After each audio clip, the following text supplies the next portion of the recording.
All right, Shalom. All praise, glory, and honor is due to Yahweh, Bahashem, Yahweh Shai, Bahashem, Ruach Kodash. Double honors to my elders and apostles at Great Millstone.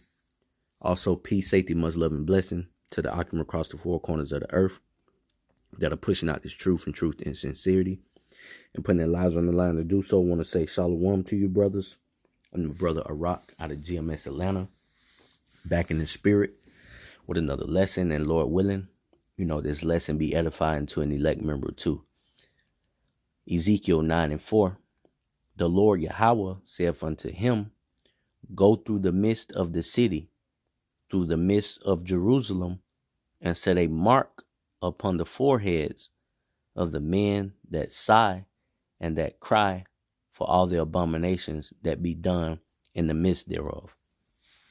Now, Ezekiel 9:4 goes into a mark that is supposed to be set upon the foreheads of the men that sigh and cry for the abominations that be done in the midst thereof. All right. And then this time it was commanded to go through Jerusalem and set a mark upon those men's heads. Okay. So that mark in Ezekiel 9:4 is a different mark than the charagma that you find in the book of Revelation, which is the mark of the beast, which no man shall buy or sell, saith he that have the name and the mark of the beast. Okay, this is a different mark here. Like I mentioned, that mark is charagma. Okay, and this mark is tawa. So let's get it. And this scripture here is, very heavy scripture, because the times that we're coming into, or the times that we're in, we're not even coming into the times when we're living. Okay, we're living in the last days. Any day now, any hour, any second, any minute, Yahweh Shai, Yahweh Bashem, Yahweh Shai can return. All right, and we want to be amongst those that are saved. Okay, now the first Exodus, which is in the book of Exodus, which I'm going to touch on. Now, there was a mark set upon the Israelites to exempt them from judgment, but it was the entire nation.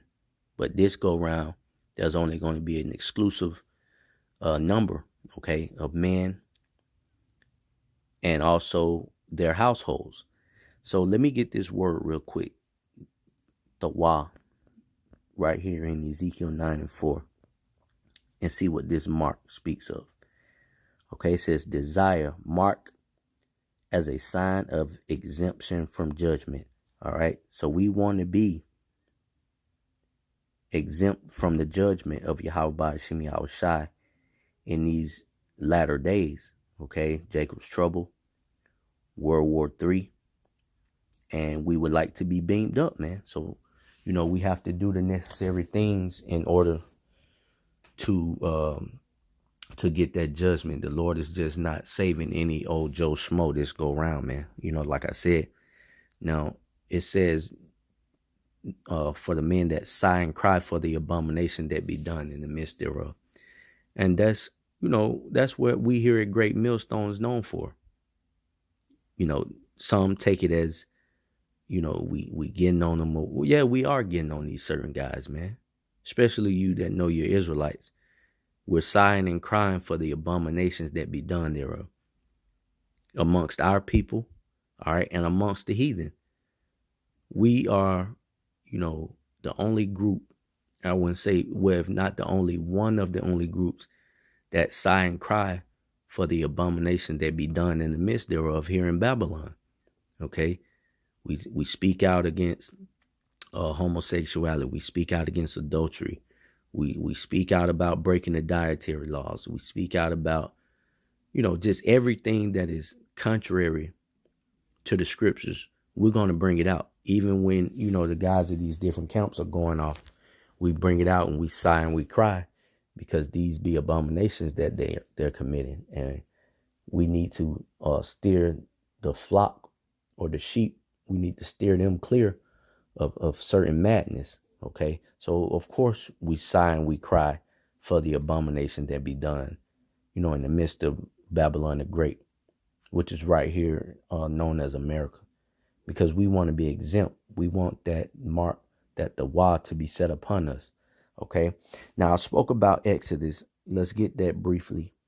When the children of Israel were freed from the land of Egypt under Pharaoh. So this is Exodus chapter 12 and verse 7. It says, "And they shall take of the blood and strike it on the two side posts and on the upper door posts of the house wherein they shall eat it. And they shall eat the flesh in that night, roasted with fire and unleavened bread, and with bitter herbs they shall eat it." And that's where we get the Passover ceremony from. Okay, because there was in the land of Egypt a passing over. Okay, of those that had the mark, which was the goat's blood or ram's blood, if I'm not mistaken. Yeah, the goat's blood that was struck over their doorpost. All right, which was a physical mark to let the death angels know to pass over these households. All right, that was a thawa, or a mark, an exemption from judgment. All right, back in the time of Exodus. Now, this time around, it's not going to be, a physical mark. It's going to be spiritually marked. You're going to be spiritually marked for exemption of judgment. If you are a part of the 144,000, or the 1/3, that is, of course. Continuing on. And it just goes over, the passing over of the death angel, because if you're familiar with Exodus, the Lord was sending plagues upon Egypt, and the very last plague was the firstborn sons, I believe it was, for the people throughout the land of Egypt, their firstborn to be put to death, except those that had the mark, that strike of goat's blood upon their doorpost, which were the Israelites. Okay. Matter of fact, it's going into it here. Exodus 12 and 12. "For I will pass through the land of Egypt this night, and will smite all the firstborn in the land of Egypt, both man and beast, and against all the gods of Egypt I will execute judgment. I am the Lord Yahweh." So it wasn't just the firstborn sons, it was the firstborn period, and the firstborn of the beasts that were that were in the midst of the land of Egypt during this time. Okay. So that same striking of the blood above the doorpost is the wa, the exemption of judgment in that case. Okay. So from there, let me go back to Ezekiel 9. Ezekiel 9 and 5. And to the others he said, "In my hearing go ye after him through the city, and smite. Let not your eye spare, neither have ye pity. Slay utterly old and young, both maids and little children and women, but come not near any man upon whom is the mark."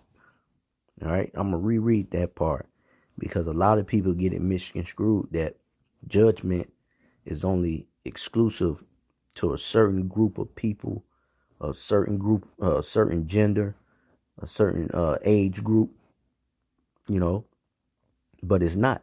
The only judgment that is going to be not executed is those of us that have the tawa.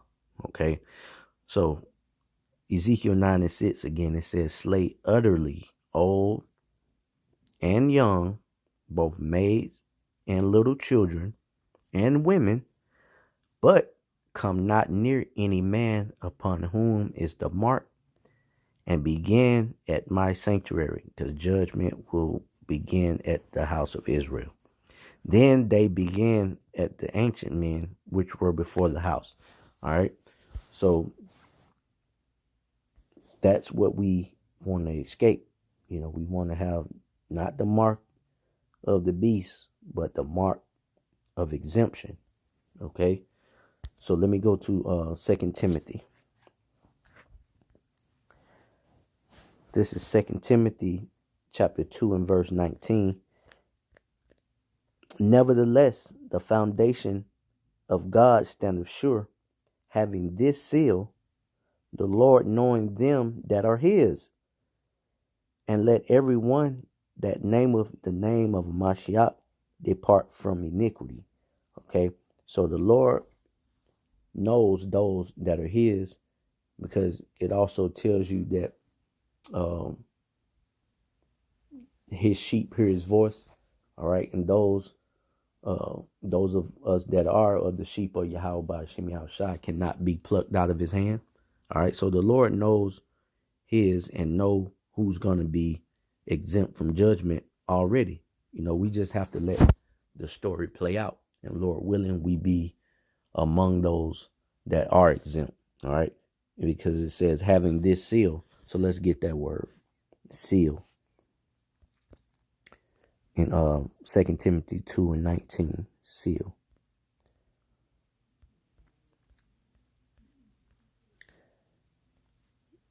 Is Greek, is strict, is it fragis? It says a seal, the seal placed upon books, a signet ring, the inscription of impression made by a seal, of the name of the Most High and the Mashiach stamped upon their foreheads, they that which anything is confirmed, proved, authenticated as by a seal, token of proof. So the elect are sealed and authenticated by that mark that's going to be placed upon them, which is not going to allow any evil thing to overtake the elect. Okay, so the angels, which are scattered across the four corners of the earth, are holding back the wind, which is judgment, until the elect is sealed. So this is Revelation chapter 1, Revelation chapter 7, verse 1. And after these things I saw four angels standing on the four corners of the earth, holding the four winds of the earth, that the wind should not blow on the earth, nor on the sea, nor on any tree. And I saw another angel ascending from the east, having the seal of the living God. And he cried with a loud voice to the four angels, to whom it was given to hurt the earth and the sea, saying, hurt not the earth, neither the sea, nor the trees, till we have sealed the servants of our power in their forehead. All right. So all of these things that are set to befall and take place right here on the planet Earth, is not going to pop off until the elect is sealed. And that seal that goes upon the elect men will then in fact be an exemption from judgment. Okay. So Lord willing, we are of that number. And also, Lord willing, this lesson was edifying. I'm going to end it giving all praise, glory, and honor to Yahweh, Bahashem, Yahushai, Bahashem, Ruach HaKodesh. Shalom.